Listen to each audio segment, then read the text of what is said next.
بسم اللہ الرحمن الرحیم۔ السلام علیکم ناظرین، ایس کے بی روحانی پروگرام میں میں ہوں آپ کا ہوسٹ رانا ظفر حسین۔ ناظرین، اس ویڈیو میں ہم آپ کو 9 ذی الحج کا وظیفہ بتائیں گے اور آپ کو یہ بھی بتائیں گے کہ 9 ذی الحج کا وظیفہ حاجت کے لیے اتنا ضروری کیوں ہے۔ ویڈیو کا آغاز کرنے سے پہلے آپ سبھی سے التماس کی جاتی ہے کہ حصول علم کے لیے ہمارے چینل آن لائن استخارہ آن فون کو سبسکرائب کر کے گھنٹی کے آئیکن کو دبا دیں اور آل کے آپشن کو بھی لازمی کلک کر دیں۔ آپ کا ایک کلک حصول علم کے نئے دروازے انشاءاللہ آپ پر ضرور کھولے گا۔ ویڈیو کا باقاعدہ آغاز ناظرین اللہ تبارک و تعالیٰ کے اس بابرکت نام سے جو مخلوق سے 70 ماؤں سے زیادہ پیار کرتا ہے۔ ناظرین، آج کے اس نفسہ نفسی کے دور میں تقریباً ہر انسانی حصول حاجت کے لیے کوشاں نظر آتا ہے۔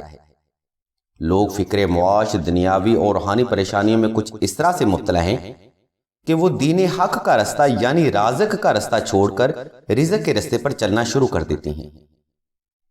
لوگ حاجت کے پیچھے بھاگتے بھاگتے حاجت روا کے رستے پر نہیں چلتے۔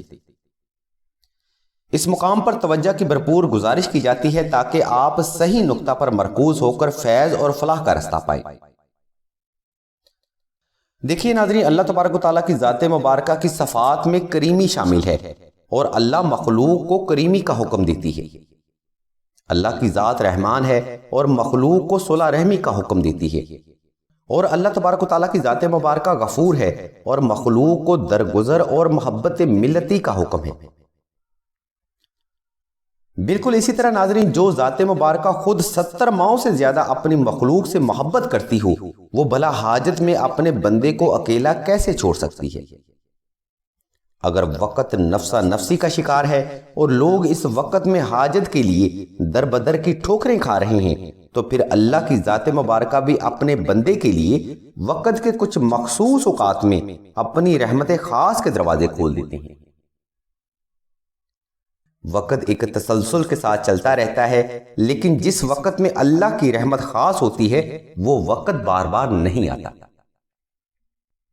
بالکل ناظرین، اسی طرح 9 ذی الحج کے شب و روز بھی اللہ کی رحمت کے لیے خاص جانے جاتے ہیں۔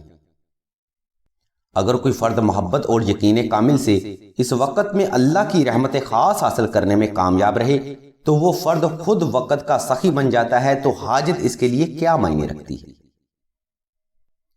اس لیے 9 ذی الحج کے دن کو حاجت کے حصول کے لیے ہرگز ضائع مت کریں۔ اس دن میں کی گئی نفل عبادت اور وظیفہ حصول حاجت کے لیے بجلی کی کڑک کی طرح کام کرتا ہے۔ ناظرین، سلسلہ کے بزرگ فرماتے ہیں اس دن کی افضل ترین نفل عبادت درود ابراہیمی کی ہے۔ درود ابراہیمی عبادت بھی ہے، محبت بھی ہے، وظیفہ بھی ہے اور حاجت پوری کرنے کا ذریعہ بھی ہے۔ اگر آپ 9 ذی الحج کے دن درود ابراہیمی کو نفل عبادات اور وظائف میں ترجیح دیتے ہیں تو بے شک اس کے روحانی ثمرات سے آپ تا زندگی فیضیاب ہوتے رہتے ہیں۔ اس مقصد کے لیے سلسلہ کے بزرگ فرماتے ہیں کہ آپ نے 9 ذی الحج کا روزہ رکھنے کے بعد ہر نماز میں 71 بار درود ابراہیمی مکمل توجہ، محبت اور یقین کامل سے تلاوت کرنا ہے۔ سلسلہ کے بزرگ مزید فرماتے ہیں کہ آپ نے یہ تلاوت ہاتھ کے پوروں پر کرنی ہے اور اپنی حاجت کو ذہن میں رکھتے ہوئے ہی تلاوت کرنی ہے۔ جس قدر آپ توجہ اور محبت سے یہ تلاوت کریں گے اتنا ہی فیض اللہ کی بارگاہ سے حاصل کر پائیں گے۔ انشاءاللہ اس وظیفہ کامل کی برکت اور اللہ تبارک و تعالیٰ کی رحمت سے آپ تمام زندگی ہر قسم کے قرض، مرض، غربت و افلاس، رشتہ اور شادی کی بندش، رزق اور اولاد کی بندش، جادو، سحر و عصیب، آفات و بلیات اور روحانی اور جسمانی بیماریوں سے نجات پائیں۔ نقش وظائف اور مزید روحانی مشوروں کے لیے آپ راشد بھائی کے نمبر 0308851959 پر رابطہ کر سکتے ہیں یا ویڈیو میں موجود لنک کو وزٹ کر سکتے ہیں۔ اگر آپ اپنے وجود پر بندش کا پتہ خود کرنا چاہتے ہیں تو اس کے لیے بھی لنک ہم نے اسی ویڈیو کی ڈسکرپشن میں دے دیا ہے، جس کو فالو کرتے ہوئے آپ بندش کے ہونے یا نہ ہونے کا آسانی سے پتہ کر سکتے ہیں۔ اللہ کے حضور دعا ہے کہ تمام مسلمانوں کی تمام نیک اور جائز حاجات کو صدقہ محمد و آل محمد کی نسبت سے جلد پورا فرمائے۔ آمین ثم آمین یا رب العالمین۔